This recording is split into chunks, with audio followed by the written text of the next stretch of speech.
Bonjour, je m'appelle Roger Bellil, je suis frère du Sacré-Cœur. J'ai été enseignant au secondaire, j'ai travaillé en pastoral collégial et universitaire. Je ne pensais pas de travailler en pastoral social, mais le lien, c'est que mes cordes sensibles, c'est la pastorale sociale. Je suis très heureux là-dedans.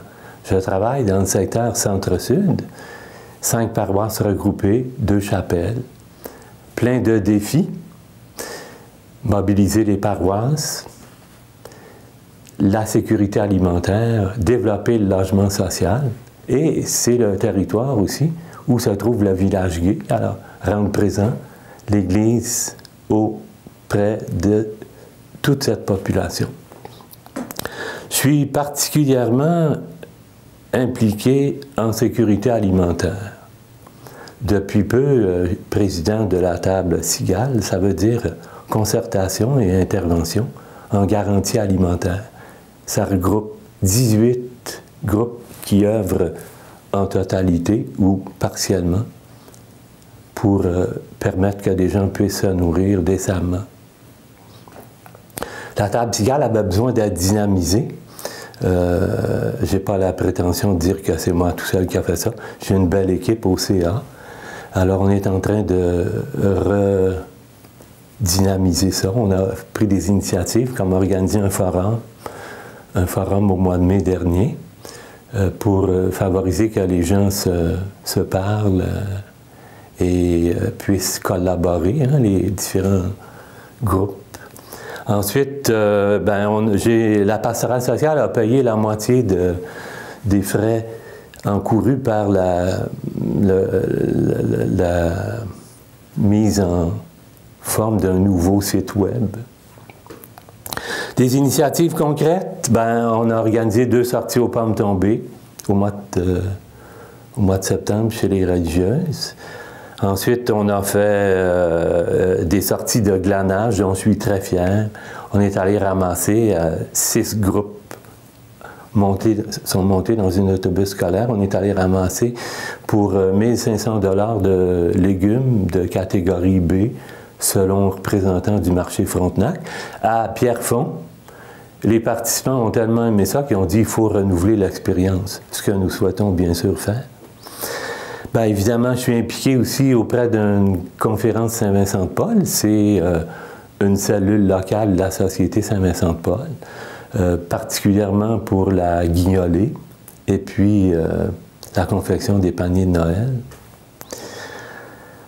Au niveau du logement, j'ai participé à des manifestations étant membre du comité de mobilisation, du comité logement Ville-Marie. Des manifestations pour demander que les gouvernements n'oublient pas de développer le logement social et le logement familial. Parce que dans le secteur, il y a beaucoup de vieilles maisons, puis il y a aussi beaucoup de condos qui se construisent. Or, les manifestations, on n'est pas là juste pour revendiquer, on est là aussi pour proposer. Ainsi, par exemple, au mois de mai, avec le regroupement des associations de locataires, on a demandé que le gouvernement remette en vigueur un impôt spécial sur les banques. On sait que les banques ils font de très gros profits. Et on ne travaille pas juste pour notre groupe, notre regroupement de locataires, on travaille en concertation avec tous les autres.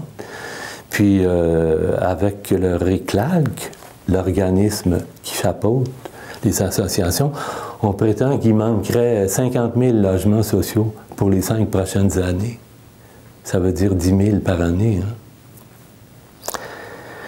La pastorale sociale veut aussi être présente. Je me fais un point d'honneur d'être là quand il y a des événements qui touchent à la fois des organismes d'église, mais aussi des organismes populaires.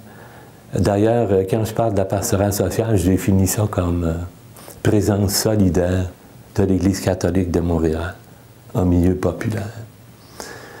Ça procure beaucoup de joie, particulièrement pour toutes les solidarités qui sont créées, puis les complicités qui se développent.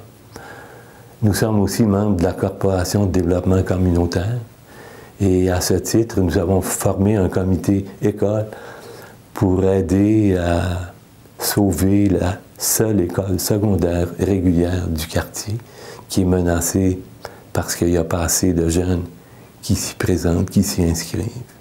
Pourtant, il se fait un travail extraordinaire. Alors ça donne de la joie parce que de voir grandir les gens et surtout de voir les gens qui développent des solidarités.